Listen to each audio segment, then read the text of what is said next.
Ladies, fellas, we're on episode 6. I am back and I promised myself I need to fight, I need to get back up. And yeah, I'm here now and this is some form of therapy for me. So this is some form of fun for me. So when one is in a state of just being down, yes, feel the emotions, but get back up and do something that actually brings life and light into you. And this is one of the things that does that to me. So I thought, let me just get back up. Let me just get up. Let me just get onto it. So let's do the next episode, right? Which is episode 6, I think. So the previous episode, obviously it was cut short, but it continued. You know, that dinner with the brother, it continued, and he continued to ask the ladies. No, I'm asking, like, please be frank with me. You know, would you date a broke guy? And Carol's plain out said, no, I wouldn't. Dudu was like, okay, let me explain, let me clarify what I'm about to answer. The brother's like, no, I want a yes or no answer, period. Like, would you date a broke guy? And Dudu just wanted to explain. Babala was like, no, it's just a yes or no answer, Pendula. You know, why are you making it so difficult, you know? And then Dudu was like, okay, sharp, let me answer. Oh, and then the pastor interjected, you know, to say, you know what? You're not being nice. You're being a bully in the way you ask the ladies, in the way you speak, you know, in the manner in which you address things, you know. And then fine, while Dudu was about to answer, the brother was like, no, never mind. I don't want to bully you. Oh, I was like, yeah, no, ziyabuya la, you know. So, and then the pastor was like, you know what, let me clarify something. I'm not broke, you know. And I think he found it very, it's tedious to always be the one person that comes out and says, no, I'm not broke, trying to explain why and all of those things, you know. And he was like, you know, let me just clarify. My brother milks me, you know, and I don't reveal a lot of things that happen in my life in terms of my finances and a lot of things, because he just gets an opportunity to know something and he just wants to suck me dry out of that thing, you know. So that is not a good person, honestly. I just don't, I don't care how people see it, but someone who's just a vampire that just wants always to suck, whether it's your relationship, he wants it to die, suck it dry, go to Eve, your finances and all of that, your success, and it just continuously does that. And he's been doing that, you know, just going out there and be like, my brother broke. Would you do this? Would you do this? Like, why would you do that with the first meeting, you know? And Babala was like, no, Mina, I understand your brother. The pastor was like, excuse me? No, I understand people like this. Like, he just wanted to know, and I just understand people's characters, you know. Then the pastor was like, that means maybe you act like that, because if you say that you understand someone that pulls another person down and it's just a character thing that we have to overlook, there's something wrong, you know. Because the pastor did ask Obaba, okay, so now that you're saying you're understanding a person, well, how would you deal with this person? Babala says, no, you draw boundaries, you know. You tell this person, no, this is where, you know, the buck stops. And the pastor's like, but if you've been doing that, then what, you know? And Babala's like, no, then you politely speak to the person. I'm like, girl, politely speaking to the person is actually having that meeting where you set the boundaries, you know. When someone intentionally crosses those boundaries because they know the type of person you are, then they're just plain out disrespectful. So the pastor, I think that's where he was like, Babala gonna be a problem in my life, in my ministry, in everything that I'll be doing, because she's siding with someone that she doesn't really know, and in the manner in which she's doing it, you know. So yeah, there was something where I was like, side eye. But yeah. And the sad part is that the brother legit doesn't see anything wrong with what he's doing, you know. And people like Abu Babala, when they validate what he's doing, it's going to be very far off for him to actually realize and recognize that he's actually not being nice and kind to his brother. So because he was just like, no, like, he knew that he's broke. And I mean, even today, like tomorrow, he won't just wake up in Bible and bikini. So he knows that he's broke. And I mean, I'm just like, yo, okay, the level of how you qualify broke and having money is on another level, because I mean, that means I mean, a lot of us are very, very broke, you know. So, because I mean, he was just talking about a Lamborghini, and I'm like, that's a bad example to make, but honestly, like, come on. And he was just like, why is he offended right now? I mean, why couldn't he be offended 5 years ago? And I'm thinking, bro, like, this person is on TV, number one. This person brought women that he likes, you know, to come into the family. These are the people that you are meeting for the first time. Why would he not be offended? Why would he not speak up for himself? So the brother was just disturbed by the fact that he's actually speaking up for himself, and he's saying, this is nonsense, I can't take it anymore, you know. So he really sees nothing wrong, and that's disturbing, guys. That's disturbing. And then shame, the pastor just walked off. He excused himself because I think he was having an emotional moment, you know, where he was just like, because in the car he did mention when he was sitting there just gathering himself, we could see the brother has this thing. I don't know whether it's jealousy or what, because there would be times even when I would start dating and want to date, and I would bring a woman and I would introduce the woman. For example, I'd say, hey, this is Mbali, you know, to the brother, and the brother was like, hi Mbali, but hey, bro, where is Lisedi? You know? So that's not nice. I mean, that obviously is just a sense of jealousy, and he really needs to get down to the root of whatever it is that is causing him to feel such jealousy over his brother, you know. So that was not nice, Shem. And the pastor just broke down, he cried, and it was sad, man. It was sad. And you can tell he's such a sweet person. He doesn't deserve this. He really doesn't, Shem. Yeah. Anyway, the dinner was done, and it was the next scene, the next day, where the pastor was arranging a pamper session for the ladies just to get to know each other and just bond, because he was like, you know what, friendships can come out of this, you know. So just for them to get to know each other, and they were just there zhuzhing themselves up, makeup room, glam room, and they were just bonding and chilling and talking, having a conversation. And obviously the topic about last night and the dinner happened, was brought up, you know. So yeah, I mean, when it started, Babala was like, yo ladies, we are the top 5, and you know what, trust, if I'm in the top 4, I'm going home with my man. I'm sorry for you all ladies, but it is what it is, you know. So yeah, it was a nice bonding moment. And then obviously Eunice was like, you know what, I felt so sorry for the pastor. It was really sad to actually be in a space where now the brother is just doing all these things, you know. But he was like, you know what, the brother, he's just who he is, and we can't change that, you know. And Okerol was like, you know what, the thing is that if you spoil a child, and you while they're small, and you allow them and you enable them to do certain things, they will grow up, and because you are feeding this monster, they will grow up and become those adults, you know. And I see where Carol is coming from, in terms of they let this guy do what he does, you know. There was never a time maybe where they actually put their foot down and were like, you know what, you stop this nonsense.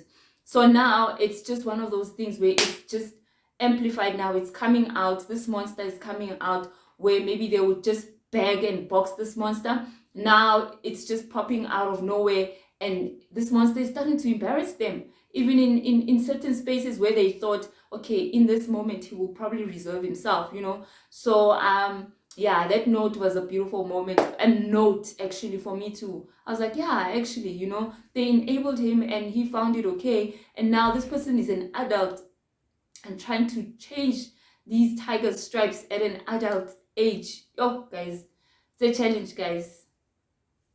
While on the pamper session, Vele Ubabala is just like, but Nani, you guys, Anina so you know, because we will be out there, and next thing you guys are just like, facts, I get you, I understand you, you know. And he was talking about to Elina Mandla, that you know what, when you confuse me, you know. And I think it stems from the fact that you know, sometimes there are people that when you speak and say something, right, they resonate with what you are saying in that moment, and it doesn't mean that they not resonate, but they understand why you are saying what you are saying, and they will affirm you, you know, by saying, okay, yeah, no, facts, you know.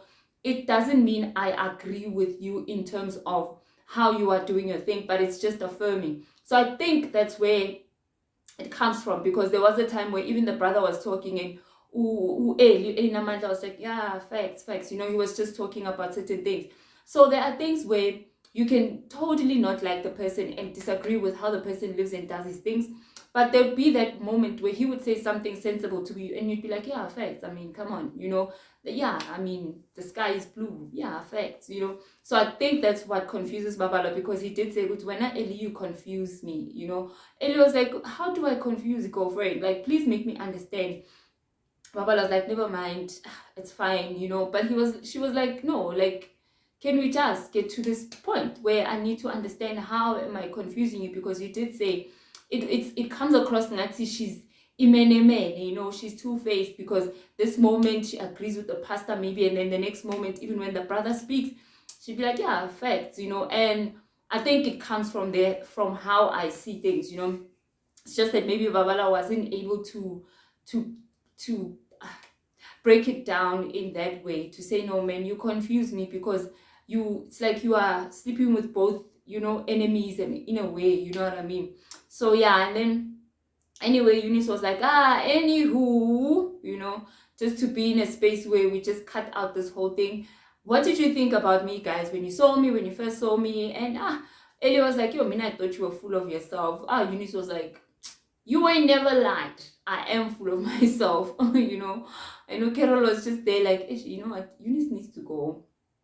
I need to be the only PTA representative, you know, Pitori. You know, I need to be the only representative from them. She got to go.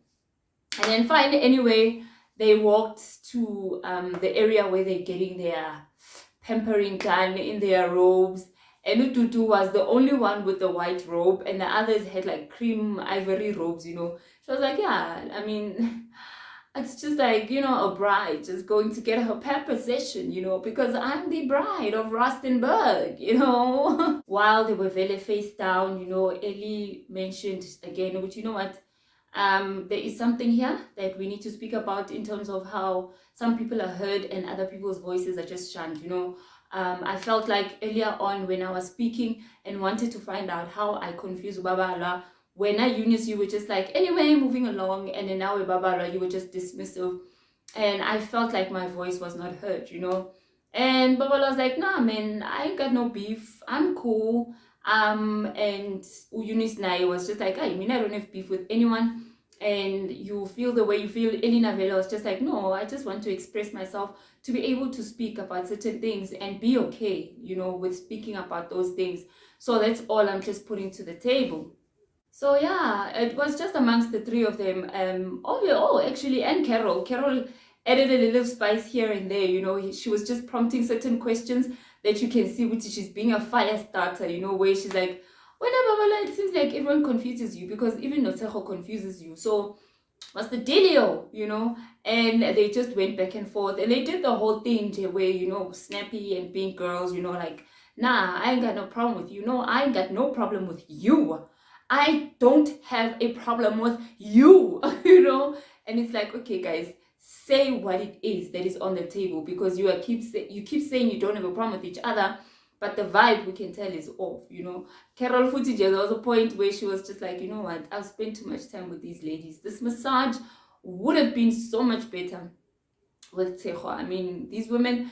And Elina, there was a point where she was just like, yo, Babala, like, girl, relax, calm down, I'm good, you know. I'm here for Tejo, Modisa King. Not you, not any other girl, you know. But yeah, she also mentioned, I think they went to a place where they were okay, because there was a time where Elina was talking to Baba Loguti, you know, in my pre-Jesus days, girlfriend, I used to speak with these. You would catch these before you caught communication, you know. So, and yeah, Baba was like, yo, I can tell, like, you're very quick and you just like, you know. So Elena was like, yo, so lately I just learned to compartmentalize things, and I learned to just put certain things, you know, so that I'm able to be neutral. And I think that's what I mentioned earlier with him. You know, it's okay to not agree with someone, but to just hear what they are saying, you know, and not be in a state where I'm going to show you that I am team blue, I'm not team black, you know. So I think Ubabala wants that from Elina Mandla with him. when she's on Team Blue, when Team Blue speaks, she would just be like, yeah, then when Team Black speaks and she's like, because she wants to show which is she's Team Blue, you know. But it's okay to be like, oh, okay, I hear you. Oh, okay, I hear you. But I still don't agree with you. But okay, facts. Yeah, that one you mentioned, yeah, that's what it is. You know, the sky is blue. Facts, you know. But well, I think that's where she gets the confusion. So Ellie actually let her know, but no, man, I learned to be neutral and I learned to compartmentalize certain things so that, yeah, I mean, for peace sake, you know. So, yeah, that was that. And dinner time comes, they're sitting vele ku last supper table, and Mfundisi comes and asks the ladies, you know, Guti, ladies, I mean, obviously they sit down, you know, greetings and whatever, they just have these moments, lunch and whatever, but he asks them, Uguti, what do you think about me? You know? Elina Mandla who confessed was like, that's not how you go about it. So like, please be mani by daughter, you know, don't be soft. Imagine, what do you think about me? You know, like in terms of like, do you need affirmations like so much? Like, bro, come on, like we need you to be here and be like, evening ladies, you know. So yeah, and then ukeroli wami affirm available, you know what, you smell good, you look good, I eat with my eyes, so when I see a good presentation of something I become more attracted. I like how your mind works. I love our conversations together. Bona, she was just there like mesmerizing the pastor and just speaking each and every right word, you know what I mean.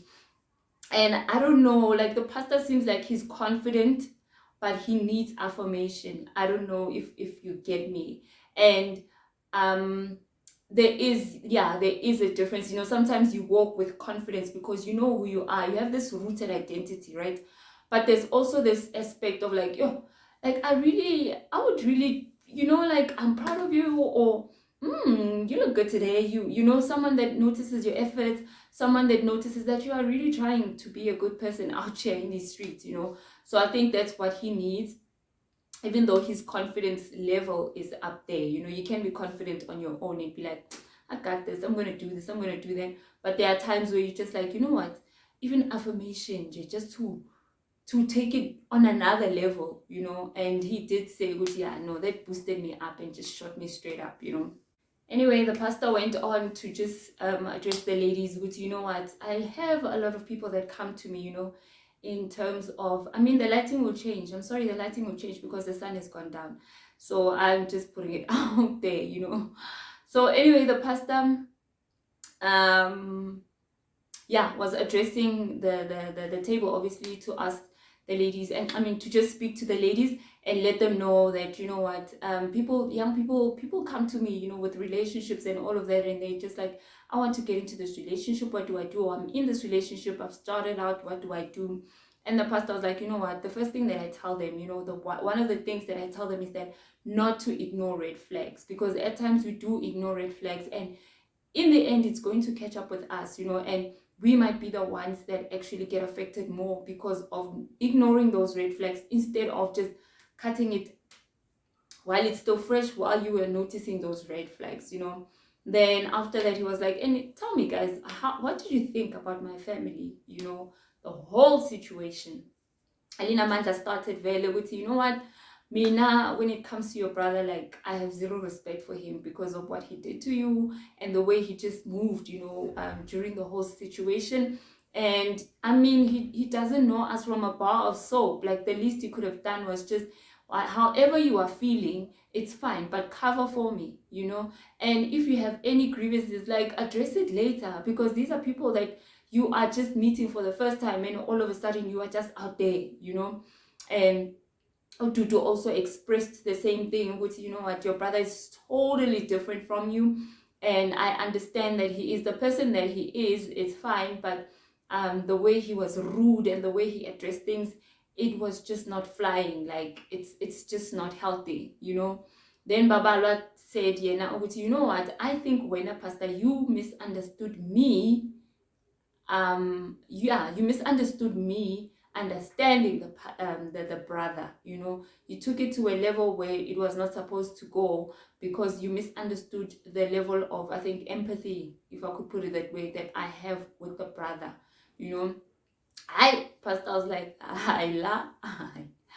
I'm not safe, law, law. One day she would just under the bus this one. At Eunice, nah, yeah, she was like, you know what, Mina, I think, you know, we all have those people in our family that we can't choose, and they continue to just behave in a way that is just off, you know. We have those drunk uncles, we have those people in our family dynamics, you know. So for me, it's not a train smash, because I know and understand how people live, and I know and understand now that if I decide to pack my bags from where I am, that what kind of family I'm going to be marrying into, the environment that I'm going to be in. And I understand that it's not an everyday thing. You guys are not like this every day. And I understand, Muti, your brother loves you. Should there be a fight right now, he will be on the forefront fighting for your way, you know? So she was just like, no, man, it's nothing, man, you know. These things we go through, and we understand these things. And for me, that was like brilliant answer, because she was like, you know what, at least we met the people that we were supposed to meet genuinely, you know. Not like the brother being all like this and the sisters being like this, and then all of a sudden we get there, packed our bags and everything, starting a life, and we like, heaven, whom are these people, you know? So yeah, for me it was a great answer coming from her. And yeah, overall, you know, even though I still don't agree with the brother and how he treats people, I'm sorry. I am so sorry. I'm sorry. The pastor told the ladies, which, you know what, I'm a pastor, guys. And when you're a pastor, you go through so much ridicule, and people saying nasty things about you, bad things about you all the time, being misunderstood and all that. And the last thing I want, guys, is to come home to someone that agrees with what the world is saying. You know, someone could be saying something bad to me on Facebook. The last thing I need, and I'm not saying verbatim what he was saying, but I'm just saying what I picked up from what he said. Imagine you're a pastor and someone posts you this, you are that, and you find your wife liking that, you know, or finding your wife just hands in the air emoji or something like that. And it's like, oh, are you not supposed to be on my side, you know? So I think I understood where he was coming from, which, you know, the last thing I need, the last place I need for there to be turmoil and confusion is my home. Let the home be that safe space where everything else was attacking me. I can come home to a space where I know that no matter what, my wife has got my back, because she knows that I'm a real prophet, for example, or I'm a real pastor, for example, you know, not her being the one on the side of the ones that are saying bad things about me and pressing and pushing me down, you know. So that was the decision. The decision today was based on that, to say that, you know what, I just want home to be a safe space. I don't want someone who does not have my back. And the person that I don't want to meet their family is Obabala. And yeah, Obabala stood up, and she just got out. And she was just like, you know what, I don't understand this guy's reasoning, but okay, you know. But the pastor did say, with Mina, those were red flags for me. The fact that she was so adamant in fighting me instead of being on my side, you know. And I mean, you can address things later as a couple to be like, but you know what, your brother, I think your brother, you know. So in that moment, he didn't feel safe with Obabala, and there was that, you know. So hey, yeah, no, hey, like, and I'm starting to like Carol, because Carol Guma confess, she is so shady. She is so shady. Like, I really like her, shame, because she was just like, hey, Babala is special, man. She's just like Angie. Remember Angie Lobengita? I wish she could have stayed longer, because she was just like, I don't want to say. So yeah, then the next episode, he's meeting the family. So let's watch out for that. And those who have watched it and just want to recap, we'll see you on the next episode. And thank you guys for being patient. I love you guys, and I'm receiving so many views. Like, I'm so grateful. Because yeah, man, I'm so grateful because you guys are viewing my stuff, and it's just like, it's so humbling, and it's like, okay, you know. Okay. So yeah, man, hey, Yazin, I even feel like if I ask you to like and subscribe, I'm asking for too much. But I think I'll ask on the next episode. But you know what, guys, thank you for right now. Just thank you. See you on the next episode, guys. Mwah.